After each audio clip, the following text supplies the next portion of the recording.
I just wanted to show you this supercharger that we've just removed off an XK. Now people often ask about the supercharger coupler.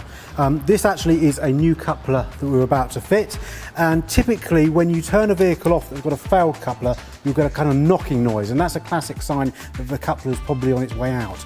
We've actually got this supercharger now removed, it's on the bench here, and I have to say this is probably one of the worst case examples I've ever seen. So I'm just going to show you what is wrong with this coupler. So that is not the blades inside the supercharger knocking together, that is actually just the free play in the coupler. It's way, way excessive, and that is not what this should sound like. There should be little movement and there should be no noise at all. So if you think you've got a noisy coupler or your supercharger is making a strange noise and you want to see if it's the coupler or not, the best thing to do if you can is remove the belt like this. Obviously you don't have to remove the supercharger, but remove the belt, take the pulley in your hand and rock it from side to side. If you get a noise like that, you need a new coupler.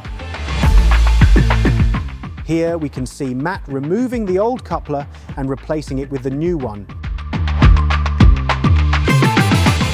Now it's time to reseal and secure the two parts of the supercharger back together before fitting a new pulley.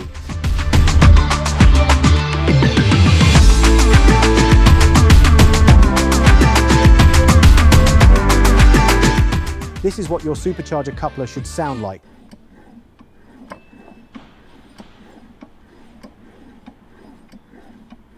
If your supercharger is making a noise, give us a call on 01789 774444 or email us at info@paramount-performance.com.